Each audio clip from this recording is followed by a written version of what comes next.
आइए देखते हैं महाराष्ट्र बोर्ड के एचएससी में हिंदी विषय में अलंकार के कौन से भेद आते हैं।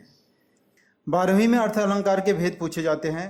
अर्थ अलंकार के भेद हैं उपमा अलंकार, रूपक अलंकार, उत्प्रेक्षा अलंकार, अतिशयोक्ति अलंकार और दृष्टांत अलंकार। अर्थ अलंकार के भेद के पहले आइए हम देखते हैं उपमेय क्या है, उपमान क्या है, वाचक शब्द क्या है और साधारण धर्म क्या है। उपमेय क्या होता है? उपमेय जिसका वर्णन किया जाता है। उपमान वाक्य में जिसके साथ तुलना किया जाता है। वाचक शब्द उपमेय और उपमान में समानता दिखाने के लिए जिस शब्द का प्रयोग करते हैं उसे वाचक शब्द कहते हैं।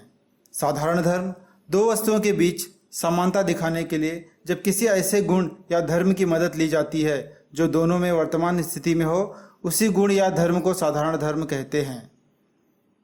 आइए देखते हैं अर्थ अलंकार के भेद। उपमा अलंकार। उपमा अलंकार, उपमा शब्द का अर्थ होता है तुलना। एक वस्तु या व्यक्ति की तुलना किसी दूसरे व्यक्ति या वस्तु से की जाए, वहाँ पर उपमा अलंकार होता है। आइए उदाहरण देखते हैं। चरण कमल सम कोमल, इसमें चरण उपमेय है और कमल उपमान है। यहाँ पर चरण की तुलना कमल से की हुई है, कमल जैसा कोमल। राधा वदन चंद्र सो सुंदर, यहाँ पे राधा का वदन क्या है? उपमेय है और उपमान क्या है? चंद्र। यहाँ पे राधा के वदन को चंद्रमा से कंपेयर किया हुआ है, तुलना की हुई है। ऊंची नीची सड़क बुढ़िया के कुबड़ सी, यहाँ पे सड़क क्या है? उपमेय है।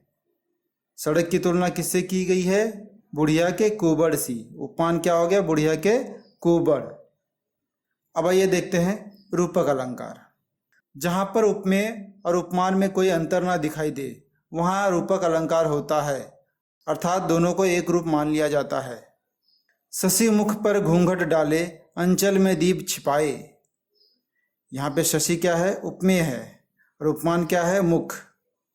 शशि की तुलना मुख से की है, मतलब चंद्रमा। शशि मतलब चंद्रमा, चंद्रमा की तुलना किससे की है? मुख से की है। पायो जी मैंने राम रतन धन पायो, यहाँ पे राम रतन उपमेय है और उपमान क्या है? धन। इस पंक्ति में दोनों का अर्थ एक ही है, दोनों को एक ही माना गया है। पायो जी मैंने राम रतन धन पायो। उत्प्रेक्षा अलंकार, जहाँ पर उपमान के न होने पर उपमेय को ही उपमान मान लिया जाए वहाँ उत्प्रेक्षा अलंकार होता है।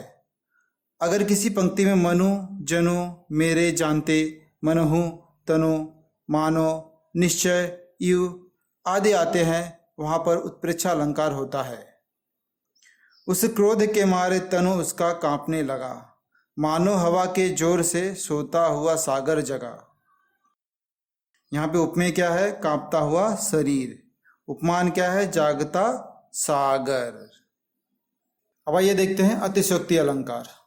अतिशयोक्ति अलंकार जब किसी वस्तु का बहुत अधिक बढ़ा चढ़ाकर वर्णन किया जाए वहाँ पर अतिशयोक्ति अलंकार होता है। हनुमान की पूंछ में लगन न पाई आग, सगरी लंका जल गई गए निशाचर भाग। यहाँ पे हनुमान की पूंछ में आग लगन न पाई, मतलब कहा गया है कि यहाँ पे हनुमान की पूंछ में आग लगी नहीं कि सारी लंका जल गई और सारे निशाचर भाग गए। यहाँ पे बढ़ा चढ़ाकर तुलना की हुई है, इसलिए यह अतिशयोक्ति अलंकार है। दृष्टांत अलंकार। दृष्टांत का अर्थ है उदाहरण। उपमेय में कही गई बात से मिलती जुलती बात उपमान में होती है।